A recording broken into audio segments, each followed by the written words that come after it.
All right. Hey, y'all. It's your girl T Speaks. This one's going to be a bit serious. Um, One of my best friends, my childhood best friends, is in a domestic violent relationship. And that person has been in that relationship for, over 7 years. And ever since that person got in that relationship, I've always been supportive. I take the phone calls when, that person calls.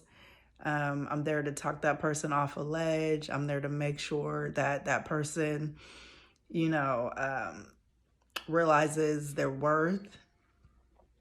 Um, I'm just that ride or die supportive friend, you know. And it got to a point where today, that person had another incident over the weekend, and it was like after me and like a bunch of other family members and other friends had already told that person to leave that relationship, and they still decided to pursue the relationship even after things had escalated, like earlier this month. And so that person had made a plan to leave. They put a deposit down on a new home outside of the damn state, mind you. Like they were like selling stuff, getting rid of stuff, like really pulling the trigger on their lives, like really taking action, yo. Really taking action. But I know how crafty the enemy could be. I know how crafty, you know, our minds can be. Our minds could like start taking action and then at the last second still sabotage ourselves, still, not really believe that we can make it to the finish line or whatever the case may be. And so this person did all that preparation for their lives. They did all that, change, put everybody on notice. Everybody is their cheerleader in their corner, saying, we got you, boo, whatever you need, you need us to help you drive, you know what I'm saying? You need help moving, like whatever. Like we just down, you know what I'm saying? And that person broke everybody's heart for like the 30th time in 7 years by sending a text message to everybody saying that they went back to the relationship and it escalated. Things were good again over the weekend, and then for some reason it escalated again. That person got attacked, got choked out, like all type of stuff happened, and the boyfriend ended up going to jail. And so this is my thing. That person wanted to see me today, and I had to let that person know straight up and down, I'm exhausted. I am flipping exhausted. And I didn't go into details as to why I'm exhausted. That's why I'm doing it on, here right now, just to get it out of my system before I head on into the week. Because I'm not really ready to talk to my friend yet about it. Because honestly, I'm tired of talking about it. So let me go back to that thought. So basically, I let my friend know, like, I'm just not willing to see you today. I'm exhausted from work. I'll catch you another time. And we had already had a conversation. I had already gave this person an hour of my time 3 weeks ago, letting that person vent on the phone with me after they had gotten to a domestic violent incident with their man. And, at that point, I was like, well, baby, you'll be pushing 40. You are pushing 40. You'll be 40 in like 2 years. Do you want to have this conversation again with me in 2 years? My question to myself when I got off the phone was, do I want to have that conversation with the same person in 2 years? The answer is no. The answer is no. The answer is no. And so, when that person came back around this weekend and was like, I want to see you, let's hang out, let's catch up in person, because we hadn't seen each other for so long, for, some time. And after that person had already spilled all the the DV stuff that happened over the weekend, and I gave that person my ear again, but I limited it to 15 minutes. I limited it on the phone to 15 minutes. And that person told me, what happened and how the boyfriend went to jail. And they were in the area, they wanted to see me. And so fast forward to today, I was like, I don't feel like dealing with you, honestly. And now I'm thinking about it. I was like, was I wrong about it? I wasn't wrong about it. I wasn't wrong about it. I wasn't wrong about it. That's why I'm having this conversation. For y'all who are in friendships or family ships with people that experience domestic violence and choose to stay there, like some long-term stuff, like, it's always a fine line, because you don't want to victim shame, and I'm not here to victim shame, but I'm also not here to beat around the bush. You know what I'm saying? Like, at some point, if you're going to support the person that's in a domestic violent relationship, you're going to have to support them from afar at some point, because they're going to continue to make a decision to go back into that same toxic, violent, abusive ass relationship. And every time you pick up the phone and you talk them off a ledge and you let them, cry on your shoulder, and you trying to be that bestie, that ride or die, that day one, like, and you're doing all of that, every time they come and dump their crap on you and leave, they're going to go right back to that trash bag of a relationship. And it's going to get even worse, because that's all domestic violence relationships do. They deepen and they get worse, and they escalate and they escalate and they escalate. Anytime the police is involved, that's an escalation. I don't care how minor it is. Sometimes, and I can sit here and say some incidents, not all incidents, but we're going to keep it clear. We're going to keep it real. Most incidents that involve police are called to be extreme. Like, that's like a red flag. Like, we ain't going to act like that's not a red flag. Like, there should be no reason why the police or Child Protective Services or some other FBI agency, some government agency should be knocking on my door for any reason. Okay? Unless they asking about a neighbor that disappeared and I'm not the suspect. You know what I'm saying? So it's like, people don't be wanting to take their life serious enough. And when law enforcement and the agencies start to get involved with your business, that's when you know it's serious. That's a clear indicator that you probably need to get some more control over your circumstance. And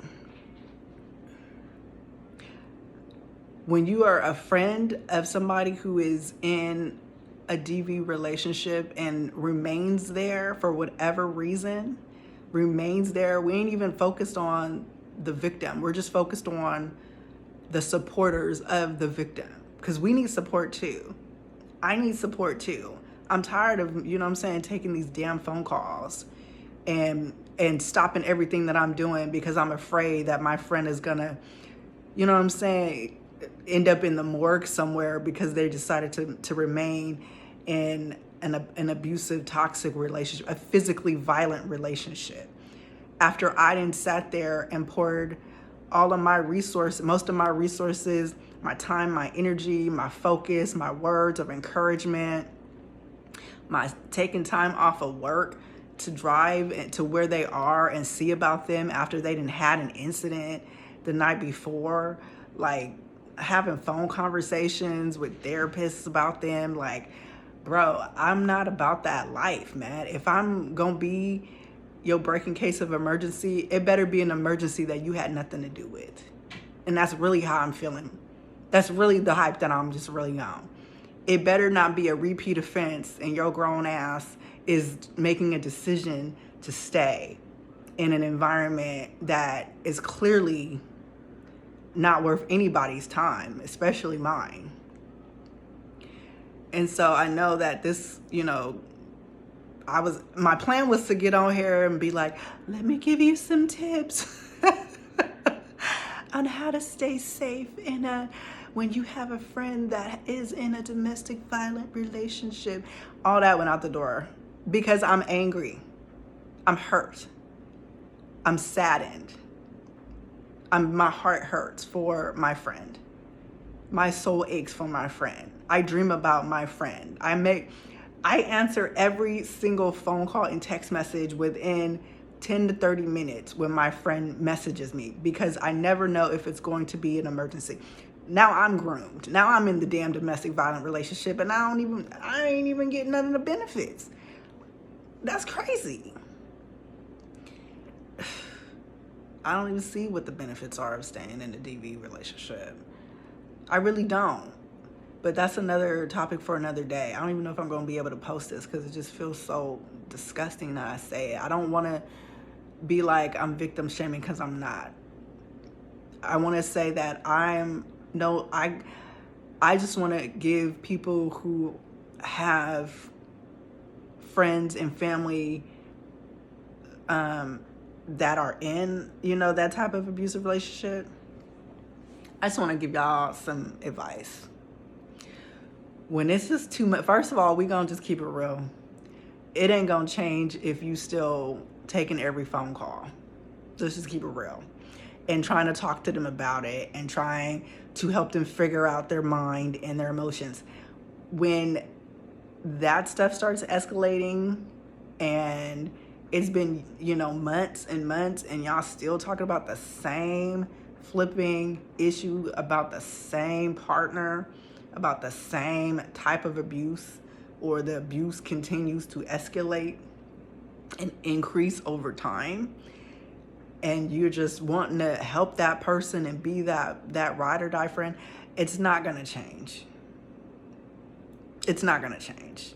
You're going to slowly become a part of that cycle of abuse by continuing to give your words of wisdom and encouragement to that relationship that you ain't even in.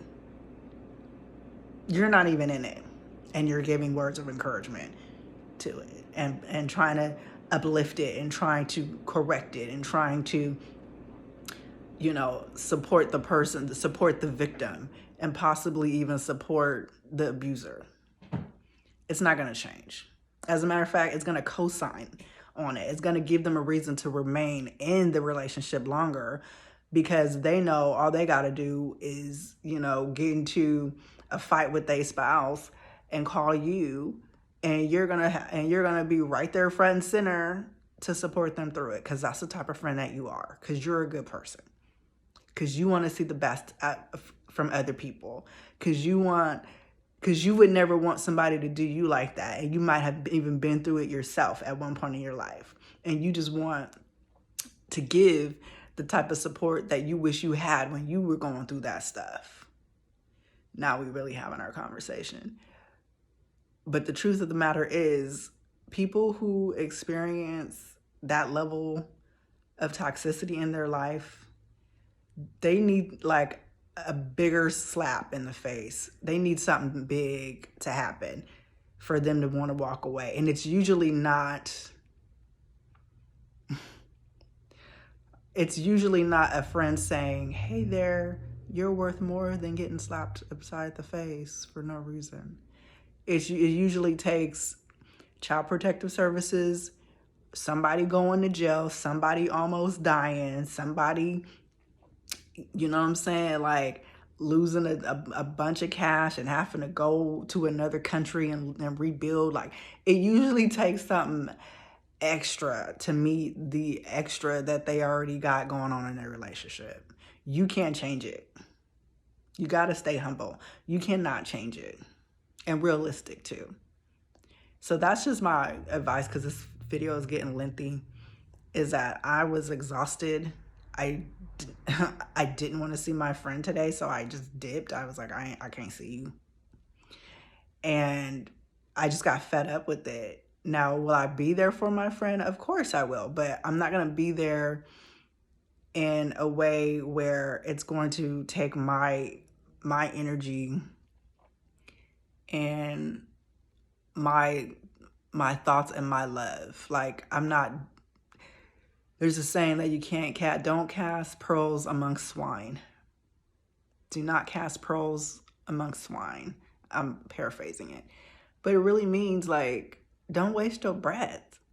After a while, it does become a waste of breath. To stay there, to be there, to always be supportive, to bail people out of jail, to loan people bail money, to loan people money to find another place to live just for them to call their spouse up and they come and live with them and they start the abuse all over again. And you like, what happened to the plan? And they're like, but I love him, but I love her. And you're like, well, what happened to the plan? I just gave you all these resources and you just go right back to the person that you said hurt you? Really? And again, I must say, I'm not victim shaming. I'm simply giving a voice to how I feel as a person, as a friend that supports somebody that is in an abusive relationship right now. I want my voice to land on the ears of people who are also supporting people in abusive relationships, because you go back and forth for your mind and you're like, well, damn, am I tripping? And no, you're not tripping. You're not tripping if you don't want to take every phone call from them. You're not tripping if you like, you know what, sis, I can't give you what you are asking for right now.